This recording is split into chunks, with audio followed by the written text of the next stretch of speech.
Hello and thanks for making it to Veterans Info Tap. Glad you made it today. Today I wanted to talk to you about something that's a little bit old, but a lot of people aren't aware of it.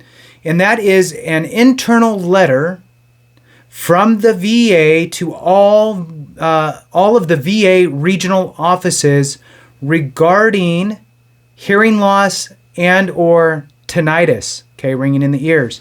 And this is a really, really important document that can be used as evidence for you as you are filing your VA claim. And, you know, I had come across this a few times over the years, and I just Google search it and find it off of other websites that, copied it and uploaded it so you can get access to it and so forth. So I'll do the same thing for you with this video. I'll put it in the description below, and then also I'll try to put it in the comments because I know that there's some weird, YouTube blocking the links and so forth. So I'm going to read a little bit of this letter so you can kind of get a flavor of it. I'll paraphrase a little bit, but to kind of fumble through it. The most important thing is again, it's a VA document that is sent to all of the VA regional offices. Okay, so please hit the thumbs up for me, subscribe, share with a friend, all that good stuff. I really appreciate it. I really do. And it means a lot because it helps get this information in front of others of us, right, who need it. So this letter from the Department of Veterans Affairs was back in September of 2010. So it's a while ago. And it was to all of the VA regional offices. And the subject is modifying the development process in claims for hearing loss and or tinnitus. The purpose, it says, this letter introduces the duty MOS, right? The duty MOS noise exposure listing and a rating job aid help the raters at the VA do their job, okay? Maybe they don't have it all the time. Maybe they don't see it. Maybe they forgot about it. So it's important to know that it exists because if they deny you, you have something you can lean on. Or submit this with your with your claim is what you should do as evidence. So it's exposure listing and rating job aid for determinations regarding service connection of hearing loss and or tinnitus. The Duty MOS noise exposure listing is a compilation of Department of Defense verified lists of military occupational specialties, MOSs, and their corresponding probability of hazardous noise exposure. Very important, right? So this is the DOD at, whatever, Marine Corps, Army, Navy, Air Force, whatever, saying, yes, this job classification is probable for being in a high noise, probability of hazardous noise exposure, right? So this is great. Use of it, because by the way, many people are blown away when they get denied for hearing or tinnitus, and they're like, but my MOS was this. I was around jet engines all the time, or I was mortars, or I was artillery, or whatever. I can't believe that they're denying me. So, okay, back to this. Noise exposure. Use of a single listing of duty position and probability of exposure to hazardous noise will help to standardize processing of these claims. So that's the purpose. Background. Each branch of the armed services has reviewed and endorsed lists of military occupational specialties and the corresponding probability of hazardous noise exposure related to an individual's occupational specialty.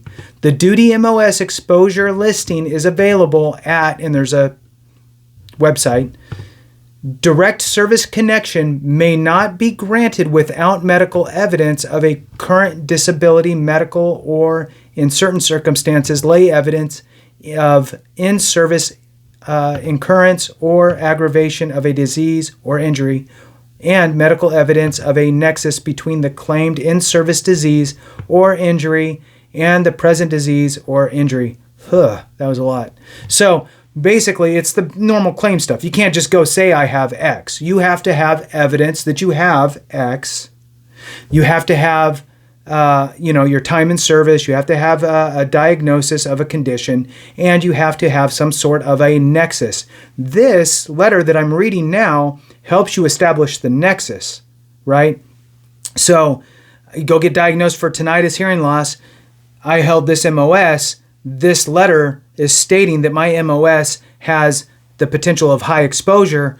Then I can get a Nexus letter from my doctor that even helps correspond that, because I have had no other hazardous noise exposure since my time in service, and my hearing is less than what it should be. Then I should be getting awarded, right? So that's kind of the idea around this.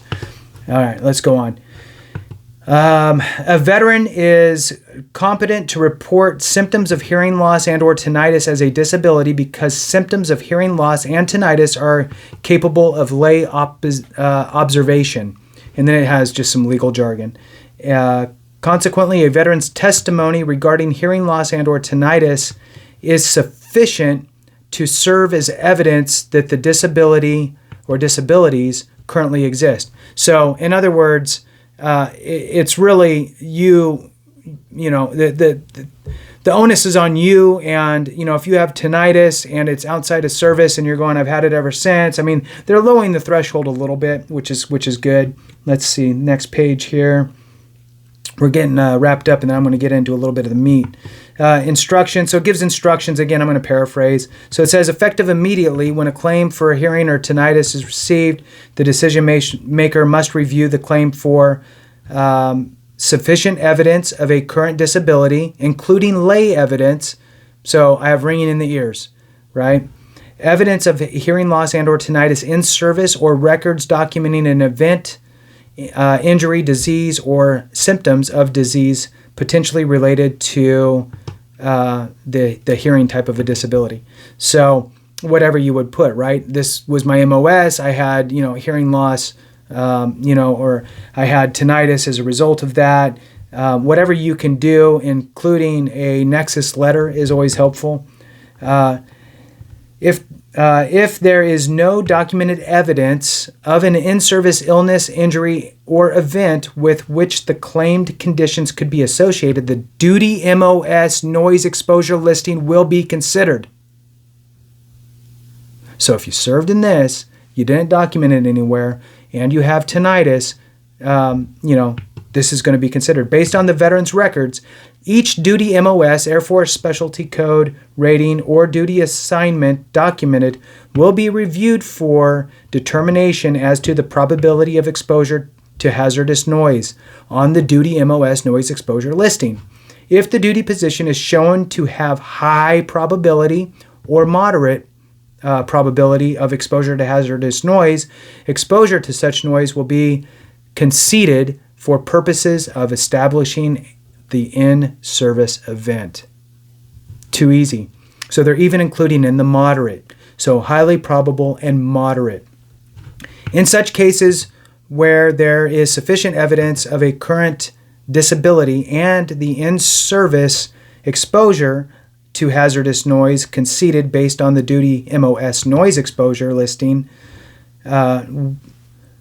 we would be obligated to request the VA examination and opinion to determine if there is a medical nexus. So here it goes into the level of probability of exposure conceded, such as highly probable or moderate, should be included in the information provided to the examiner in the body of the examination request.